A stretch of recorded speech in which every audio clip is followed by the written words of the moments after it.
নমস্কাৰ মই ডাক্তৰ সুৰজিত গিৰি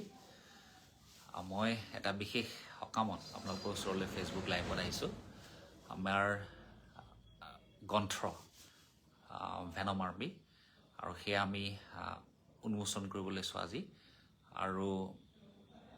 Facebook live সাধাৰণতে মই নকৰোঁ কিন্তু সময়ৰ লগত চলিব লগাত পৰে সদায় আৰু আজিকালি যিহেতু সামাজিক মাধ্যমৰে দপদপনিটো বেছি সো সেইকাৰণে মই মা দেউতাৰ হতুৱাই আজি আমাৰ এই গ্ৰন্থখন উন্মোচন কৰিম তাৰ আগতে মই দুআষাৰ আপোনালোকক সকলোকে জনাব বিচাৰিছোঁ আমাৰ সামাজিক মাধ্যমৰ সদায় আপোনাৰ দুটা পিঠি আছে ভাল আৰু বেয়া আৰু সাম্প্ৰতিক সময়ত আপোনাৰ সামাজিক মাধ্যমত যিটো ধৰণৰ আপোনাৰ বেয়া দিশটো আমি দেখি আছোঁ কিন্তু এই সামাজিক মাধ্যমৰ কাৰণে আপোনালোকে জানেনে আমি 2018 বৰ্ষৰ পৰা এই মানে সৰ্পদংশনৰ বিষয়টোত আমি লাগি আছিলোঁ আৰু এই সামাজিক মাধ্যমটোৰ কাৰণেই আজি আমি অসমত বহুখিনি মানে মৃত্যু আমি হ্ৰাস কৰিব পাৰিছোঁ আপোনাৰ যেতিয়া আমি 2018 বৰ্ষত আমি ডিমৌত এটা মডেল আৰম্ভ কৰিছিলোঁ ডিমৌ গ্ৰাম্য চিকিৎসালয়ত আৰু সেই মডেলটো আপোনাৰ ধৰক এনেকুৱা আছিলে যে আমি কমিউনিটি আমি ৰাইজৰ ওচৰত যাম মানে আপোনাৰ বাগান এৰিয়াত যাম বা সৰু সৰু সজাগতা সভা কৰিম আৰু মানে সেই সজাগতা সভাবিলাকত আমি ৰাইজক সদায় হাস্পাতালমুখী মানে হাস্পাতাললৈ আহিবলৈ অনুৰোধ কৰিম কিন্তু যেতিয়া আমি যাওঁ যেতিয়া আমি সজাগতা সভাবিলাকত তেতিয়া আমি দেখোঁ যে আমাৰ ৰাইজৰ মাজত দুটা ছ'চিয়েল মিডিয়া খুবেই জনপ্ৰিয় এটা হ'ল ফেচবুক আৰু এটা হ'ল হোৱাটছআপ চ' তেওঁলোকৰ মোবাইলত সদায় থাকেই চ' আমি যেতিয়া এই সজাগতা সভাবোৰ যেতিয়া আৰম্ভ কৰোঁ তেতিয়া আমি মাত্ৰ কেইজনমান মানুহৰ ওচৰলৈ আমি যাব পাৰিছিলোঁ আৰু কিন্তু আমি একেলগে বহুত মানুহৰ ওচৰলৈ আমি যাব পৰা নাছিলোঁ কাৰণ সৰ্পদংশন আৰু সাপ এইটো এটা আপোনাৰ যুগ যুগ ধৰি এটা প্ৰচলিত অন্ধবিশ্বাসৰে পৰিপূৰ্ণ এটা বিষয় আৰু এইটো বিষয়ত কোনো ধৰণৰ আলোচনাও নহয় কোনো ধৰণৰ আপোনাৰ ডিছকাশ্যনো নহয় আৰু এইটো বিষয়ত কোনো গ্লেমাৰো নাই চ' পইচা পাতি নাই সেইকাৰণে আমাৰ বহুত স্বাস্থ্যকৰ্মীও বহুত ক্ষেত্ৰত আগবাঢ়ি আহিবলৈ নিবিচাৰে চাগে আৰু যিহেতু গ্লেমাৰ নাথাকে য'ত সাধাৰণতে বহুত ক্ষেত্ৰত আমাৰ ৰাইজ বা স্বাস্থ্যকৰ্মীসকলো আগবাঢ়ি অহা দেখা পোৱা নাযায় আৰু বহুত ক্ষেত্ৰত দেখা যায় যে এইটো আপোনাৰ দুখীয়া মানুহৰ বেমাৰ আজি যদি আপোনাৰ ধৰক কোনোবা এজনৰ ইয়াত মৃত্যু হ'ল দুখীয়া মানুহ এজনৰ সৰ্পদংশনৰ পিছত আমি বৰ বেছি চিঞৰ বাখৰ নহয় কিন্তু আপোনাৰ ছালমান খানৰ যেতিয়া তেওঁৰ বাৰীত যেতিয়া বিষহীন সাপ এটা ওলায় সেইটো গোটেই নেশ্যনেল নিউজ হৈ যায় কিন্তু আজি যদি আমি চাওঁ ৰোগী এগৰাকীক মানে সাপে দংশন কৰি আহিলে কিন্তু তেখেতৰ মৃত্যু হ'ল মৃত্যু হোৱাৰ পিছত তেখেতৰ তিনিগৰাকীকে তেওঁৰ নাতি আছিলে ছোৱালী আছিলে তেওঁৱে ভৰসা আছিলে তেওঁ ভৰণ কৰিব সেইখিনি কথা কোনো আলোচনা নহয় বিকজ সেইটো আপোনাৰ সম্পূৰ্ণৰূপে এটা অৱহেলিত বিষয় আৰু লগতে আমাৰ দুখীয়া মানুহৰ এটা আকস্মিক সমস্যা বুলি কোৱা হয় আমাৰ সৰ্পদংশনটো আৰু সেইকাৰণে আপোনাৰ ধৰক কোনো ধৰণৰ হৈ হাল্লা নহয় কিন্তু এটা সাধাৰণ বিষহীন সাপ যেতিয়া আমাৰ ছালমান খানৰ ঘৰত ওলায় তেতিয়া কিন্তু নেশ্যনেল নিউজ হৈ যায় আমি নিচিঞৰো এইটো আৰু বহুত ক্ষেত্ৰত আমি ভাবোঁ যে সৰ্পদংশন হ'লে মানুহবিলাকৰ মৃত্যু হয় সৰ্পদংশনৰ কোনো চিকিৎসা নাই সেইটো আমি ভাবি আছিলোঁ কিন্তু যেতিয়া আমি ক'লোঁ নহয় যেতিয়া আমি মডেলটো আৰম্ভ কৰিছিলোঁ আৰু আমি গাঁৱে গাঁৱে আমি গৈছিলোঁ আৰু তেতিয়া আমি ৰাইজক কৈছিলোঁ যে সৰ্পদংশন হ'লে হাস্পাতালমুখী আহিব বা হস্পিটেললৈ আহিব আমি আপোনাক সুচিকিৎসা প্ৰদান কৰিবলৈ চেষ্টা কৰিম কিন্তু প্ৰথম অৱস্থাত প্ৰায় 2018 বৰ্ষত মাত্ৰ 40 বা 50জন মানুহে সৰ্পদংশনৰ পিছত হাস্পাতাললৈ আহিছিলে আৰু 2018 পৰা 19, 20, 21, 22 তেনেকৈ যদি আমি চাওঁ লাহে লাহে ৰাইজৰ বিশ্বাসটো বাঢ়িব আৰম্ভ কৰে আৰু 2025 বৰ্ষত আজিৰ তাৰিখলৈকে আমি 864জন মানুহ সৰ্পদংশনৰ পিছত আমাৰ হাস্পাতালত আহে আমাৰ স্বাস্থ্যকৰ্মীসকলে সুচিকিৎসা প্ৰদান কৰে আৰু সকলোকে সুস্থ কৰি তোলে এতিয়া যেতিয়া আমি দেখিলোঁ যে সৰ্পদংশনৰ চিকিৎসাটো আমি ধৰক গ্ৰাম্য হস্পিটেলতে কৰিব পাৰোঁ তেতিয়া আমি ভাবিলোঁ যে আমি ৰাইজ বা সমাজক কথাটো জনাওঁ আৰু তেতিয়া আমি প্ৰথম অৱস্থাত যেতিয়া আমি ডিমৌ হাস্পতালত যেতিয়া আৰম্ভ কৰিছিলোঁ তেতিয়া ডিমৌ হাস্পতালত আৰম্ভ কৰোঁতে তেতিয়া আমিও বহুত ক্ষেত্ৰত আমি বাধাৰ সৃষ্টি হৈছিলে বাধাৰ আমি সন্মুখীন পাইছিলোঁ কাৰণ সৰ্পদংশনৰ চিকিৎসা মানে বহুত ক্ষেত্ৰত বিয়াগুম হস্পিটেল বুলিয়ে বুজাইছিলে মেডিকেল কলেজ আদি বুজাই আছিলে আৰু আমাৰ বহুত ক্ষেত্ৰত স্বাস্থ্যকৰ্মীসকলো সেইটো ক্ষেত্ৰত বহুত ক্ষেত্ৰত ট্ৰেইনড আপ নাছিলে আৰু সেইকাৰণে তেওঁলোকে মানে সেইটো সৰ্পদংশন আহিলেই হাই ৰিস্ক চেণ্টাৰ মানে আপোনাৰ মেডিকেল কলেজ বা এইবিলাকলৈ আপোনাৰ ৰেফাৰ কৰিছিলে কিন্তু আমি দেখিলোঁ যে সৰ্পদংশনত যদি আমি ৰেফাৰ কৰোঁ বা আপোনাৰ ধৰক এখন হস্পিটেলৰ পৰা সিখনলৈ আপোনাৰ ট্ৰেন্সফাৰ কৰোঁ বহুত ক্ষেত্ৰত আপোনাৰ মৃত্যু হৈ যায় চ' আমি প্ৰথম অৱস্থাত যেতিয়া গ্ৰাম্য হস্পিটেলত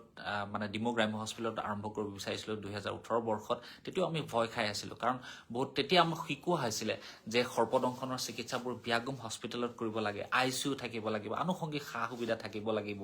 ইত্যাদি ইত্যাদি কিন্তু ৰাইজে যেতিয়া সহযোগ কৰিলে ৰাইজ যেতিয়া আহিব আৰম্ভ কৰিলে 2018 বৰ্ষত মানে আমাৰ ৰাইজ আহিছিলে ধৰক 2 ঘণ্টা 3 ঘণ্টা 4 ঘণ্টাত কিন্তু আজি 2025 বৰ্ষত আপোনাৰ ৰাইজ 20 মিনিট 25 মিনিট আধা ঘণ্টাৰ ভিতৰত আমাৰ হাস্পতালত উপস্থিত হয় আৰু তেওঁলোকে যেতিয়া আমাৰ মানে হস্পিটেলত অহাৰ পিছত তেওঁলোক 24 ঘণ্টা হস্পিটেলত অবজাৰভেশ্যনত থাকে আমি তেওঁলোকৰ মানে লক্ষণবোৰ আমি মানে আপোনাৰ ধৰক আলোচনা কৰিলোঁ বিহৰ বিষয়ে আলোচনা কৰিলোঁ আমি বহুত ক্ষেত্ৰ আমি জানিব পাৰিলোঁ তাৰপিছত আমি ৰাইজক জনাবলৈ বিচাৰিলোঁ যে সৰ্পদংশনৰ চিকিৎসা আছে আৰু সৰ্পদংশনৰ সুচিকিৎসা আছে আৰু গ্ৰাম্য চিকিৎসালয়তে সেয়া সম্ভৱ সেইটো কথা আমি জনাবলৈ বিচাৰিলোঁ প্ৰথমে কিন্তু মই ইংৰাজীত লিখিব আৰম্ভ কৰিলোঁ এই ছ'চিয়েল মিডিয়া আপোনাৰ ফেচবুকতে কিন্তু যেতিয়া মই ইংৰাজীত লিখিলোঁ তেতিয়া কিন্তু মই মানুহৰ লগত সংযোগ স্থাপন কৰিব নোৱাৰিলোঁ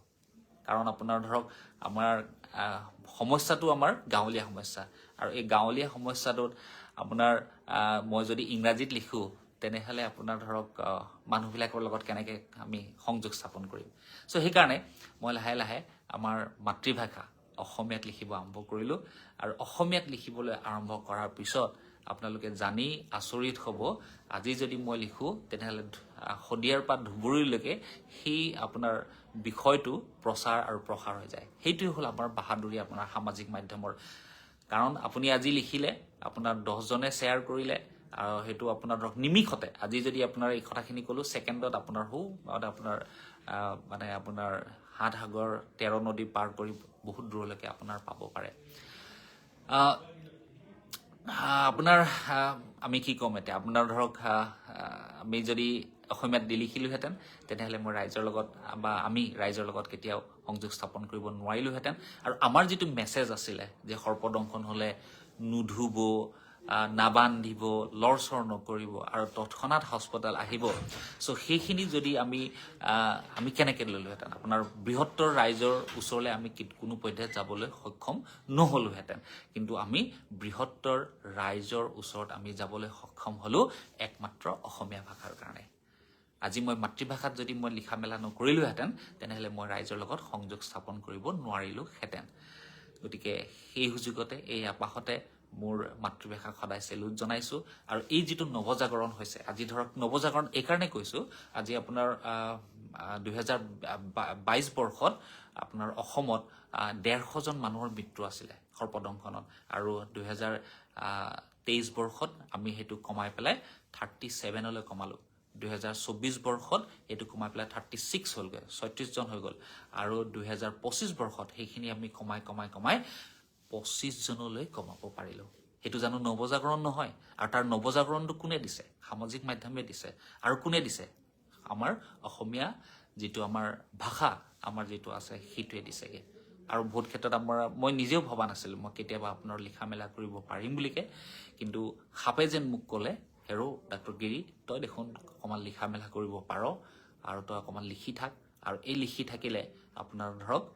মোৰো উপকাৰ হ'ব বহুত ক্ষেত্ৰত আমি সাপকো আপোনাক মাৰিবলৈ মানা কৰোঁ কাৰণ আপোনাৰ তেওঁৰ উপকাৰিতা কিমান আছে সেইটো আমি এটা বহলাই ইয়াত আলোচনা নকৰোঁ আৰু মনত ৰাখিব সাপৰ বিষৰ পৰাও আমি এণ্টিভেনম প্ৰডাকশ্যন কৰা হয় সাপৰ বিষৰ পৰা কেঞ্চাৰ দৰৱ বনোৱা হয় সাপে আপোনাক বিষহীন সাপে আপোনাক বিষাক্ত সাপৰ দংশনৰ পৰা আপোনাক ৰক্ষা কৰি আছে ইত্যাদি ইত্যাদি এইখিনি আমি এইখিনি আলোচনা কৰিব নাযাওঁ চ' এই যে আপোনাৰ কথাবোৰ আমি লিখিবলৈ আৰম্ভ কৰিলে বহুত শুভাকাংক্ষী আমাৰ যিখিনি আছে তেওঁলোকে পঢ়ে তেওঁক আমাক বহুত ক্ষেত্ৰত মানে উপদেশ দিলে বা আপোনাক অনুৰোধ কৰিলে কিতাপ আকাৰে প্ৰকাশ কৰিবলৈ আৰু প্ৰথম আমি কিতাপ আমি প্ৰকাশ কৰিছিলোঁ 2022 বৰ্ষত পৰেশ হাতীমূৰীয়াৰ সম্পাদনাত আৰু তেওঁৰ কিতাপখনৰ নাম আছিল সাপ আৰু আমি সেইখন কিতাপত আপোনালোকে বিষাক্ত সাপৰ ফটোৰ পৰা আৰম্ভ কৰি বিষাক্ত সাপ কিমান প্ৰকাৰ আছে কি আছে সেইখিনি গোটেইখিনি তাতে আপোনালোকে পাব কিন্তু এই যিটো কিতাপখন যিখন আছে আমি গ্ৰন্থখন উলিয়াইছোঁ যিটো ভেনম আৰ্মি চ' ভেনম মানে বহুত আছে ভেনম মানে কি চ' আপোনাৰ সাপৰ বিটো আপোনাৰ পয়জন বুলি কোৱা নাযায় যেনেকৈ ফেনাইলটো এটা আপোনাৰ পয়জন চ' ফেনাইলটো যদি আপোনাৰ কেনেবাকৈ স্কিনত লাগে বা আপোনাৰ ছালত লাগে তেনেহ'লে আপোনাৰ অপকাৰ হ'ব পাৰে কিন্তু সাপৰ বি যদি আপোনাৰ ছালত লাগে তেনেহ'লে আপোনাৰ কোনো ধৰণৰ অপকাৰ নহয় অৰ্থাৎ সাপৰ বিটো আপোনাক অপকাৰ কৰিবলৈ হ'লে তেনেহ'লে সি কি হ'ব লাগিব তেজৰ লগত সি সংস্পৰ্শত আহিব লাগিব তেতিয়াহে আপোনাক অপকাৰ কৰিব পাৰে সেইকাৰণে সাপৰ বিহক সদায় ভেনম বুলি কোৱা হয় আৰু এই ভেনমৰ বিৰুদ্ধে সাপৰ বিহৰ বিৰুদ্ধে আমি এটা যুঁজ দিছোঁ আমি কোনে যুঁজ দিছে কেতিয়াবা কোনোবা গাঁৱে যুঁজ দিছে কেতিয়াবা কোনোবা ৰাইজে যুঁজ দিছে কোনোবা NGOই যুঁজ দিছে আৰু কেতিয়াবা আপোনাৰ ধৰক ডাক্তৰে যুঁজ দিছে কেতিয়াবা আপোনাৰ নাৰ্ছে যুঁজ দিছে আৰু এঘৰি যুঁজি পেলাই এই বিহৰ বিৰুদ্ধে যুদ্ধ ঘোষণা কৰিছে এই যুদ্ধ ঘোষণাত আমি প্ৰায়ে কৃতকাৰ্য হৈছোঁ আৰু কেতিয়াবা ক্ষেত্ৰত আমি কৃতকাৰ্য নহওঁ আমি হাৰি যাওঁ কিন্তু আপোনাৰ আমাৰ মনত দুখ নাথাকিব যে আমি এঘৰি নুযুঁজিলোঁ আজিৰ তাৰিখত আমি সকলোৱে এঘৰি যুঁজিছোঁ আৰু এই এঘৰি যুঁজাৰ যিটো আপোনাৰ ধৰক স্পৃহাটো যিটো আহিছে আমাৰ এই আপোনাৰ ধৰক যিখিনি আমি মেছেজবোৰ আমি ৰাইজক দিছোঁ বা আপোনাৰ ৰাইজক আমি কৈছোঁ যে আপোনালোক সৰ্বদংশনৰ পিছত আহিব বা আপোনাৰ ধৰক আমি যেতিয়া ছ'চিয়েল মিডিয়াত বস্তুবোৰ দিলোঁ তেতিয়া আমাৰ বহুতখিনি ডাক্তৰ আহিলে আমাৰ ৰাইজ আগবাঢ়ি আহিলে আমাৰ স্বাস্থ্যকৰ্মী আগবাঢ়ি আহিলে আৰু তেওঁলোকে আমাক মানে আপোনাৰ সহযোগ কৰিছে অৰ্থাৎ বহুত ক্ষেত্ৰত আপোনালোকে দেখিছে যে আজিকালি আপোনাৰ ডাক্তৰ বা নাৰ্ছৰ প্ৰতি আমাৰ ৰাইজ বা সমাজৰ এটা ব্ৰিটিছনা জন্মিছে চিঞৰ বাখৰ কৰে এই এনাৰজৰিডাৰ যিটো আমাৰ সম্পৰ্কদোল এই সম্পৰ্কদোল আপোনাৰ ধৰক আমাৰ ছিঙিবলৈ হৈছেগৈ কাৰণ আপোনালোকে বিশ্বাস নকৰা হৈছেগৈ ডাক্তৰ বা নাৰ্ছৰ প্ৰতি বা তেওঁলোকে কাম নকৰে বা আপোনাৰ ধৰক বিভিন্ন আপোনালোকে মানে আপোনাৰ মানে খুদুৱনি বা আপোনাৰ ধৰক আপোনাৰ মানে আপোনালোকে আপোনাৰ বেয়া পায় চ' এই যিটো গ্ৰন্থখন যদি আপোনালোকে পঢ়িলে গম পাব ক'ৰবাত কোনোবা এজনী ডাক্তৰ ক'ৰবাত কোনোবা এজনী আপোনাৰ ধৰক নাৰ্ছ কোনোবা এজন আপোনাৰ বিষয়ববীয়া বা কোনোবা ধৰক আপোনাৰ ধৰক প্ৰাইভেট নাৰ্ছিং হোমৰ প্ৰতিও আপোনালোকে যিটো ধৰক ব্ৰিটিছনা জন্মায় বা দেখায় চ' সেইখিনি প্ৰতিও দেখিব কেতিয়াবা আপোনাৰ প্ৰাইভেট নাৰ্ছিং হোম ব্যক্তিগত চিকিৎসালয়েও তেওঁলোকে আপোনাৰ ধৰক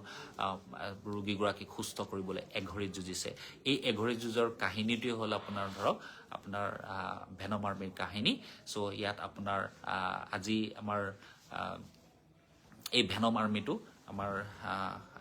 আপোনাৰ ধৰক যিটো ডাক্তৰ সমাজ বা স্বাস্থ্যকৰ্মী সমাজ আৰু ৰাইজৰ মাজত যিটো এনাজৰিডাৰ আছে সেই এনাজৰিডাৰ দৃঢ় কৰিব আৰু দৃঢ় কৰাৰ লগতে আপোনাৰ ধৰক আমাৰ যিটো আপোনালোকে পঢ়ি থাকিলে আপোনালোকে গম পাব যে আপোনাৰ ডাক্তৰ বা নাৰ্ছৰেও কিমানখিনি ৰোগীগৰাকীক সুস্থ কৰিবলৈ চেষ্টা কৰে চ' আপোনাৰ এই গ্ৰন্থখন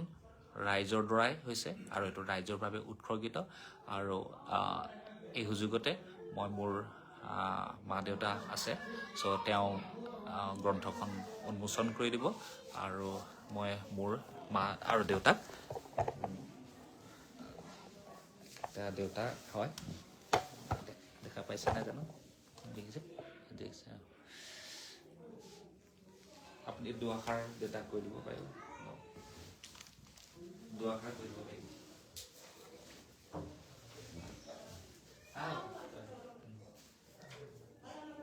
আপুনি দুআষাৰ কৈ দিব আৰু কিতাপখনৰ কাৰণে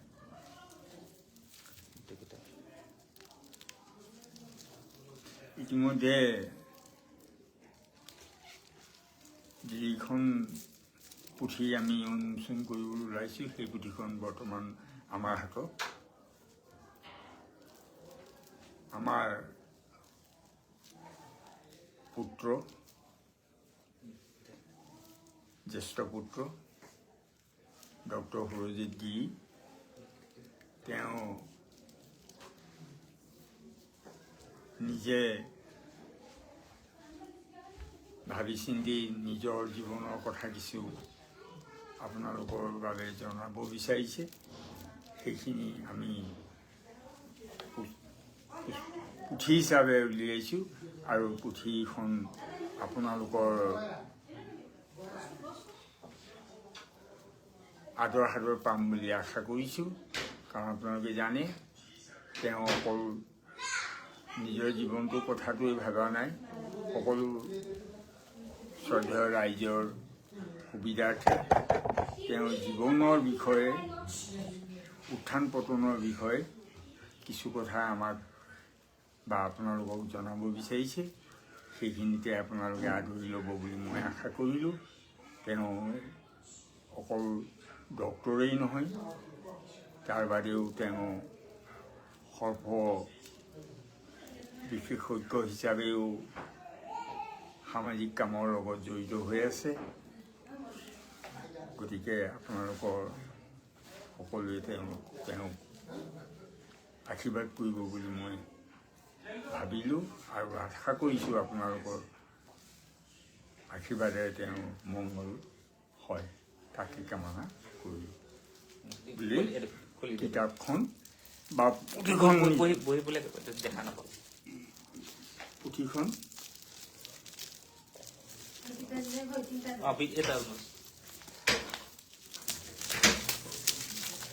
আপুনি দুটা বস্তু না অকণমান খেল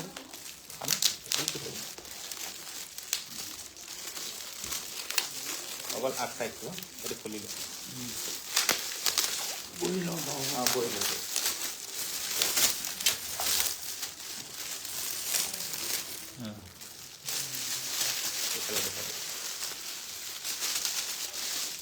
আপুনি দুআষাৰ কৈ দিব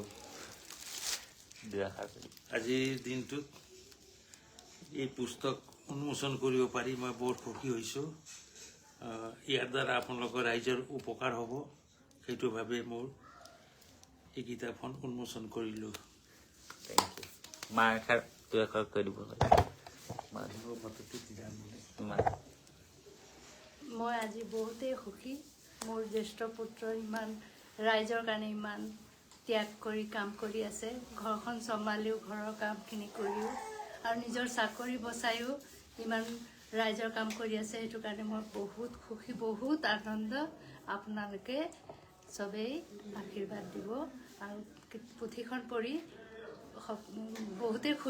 ভাল লাগিব চাগে সেইটোৱে ভাবি মই ইমানতে কৈ সামৰিম ঠিক আছে চ' আপোনালোকক সকলোকে ধন্যবাদ কাইলৈ সোমবাৰৰ পৰা আপোনালোকে মঙলবাৰৰ পৰা আপোনালোকে আমাৰ শিৱসাগৰ গ্ৰন্থমেলাত পাব আৰু পূৰ্বায়ন প্ৰশাসনে উলিয়াইছে আপোনালোকে পূৰ্বায়ন প্ৰশাসনৰ পৰাও আপুনি ডাইৰেক্টলি কৰিব পাৰে সকলোকে ধন্যবাদ জ্ঞাপন কৰিলোঁ আৰু আপোনালোকৰ মৰম আৰু আশীৰ্বাদ পাম বুলি আশা ৰাখিলোঁ নমস্কাৰ ধন্যবাদ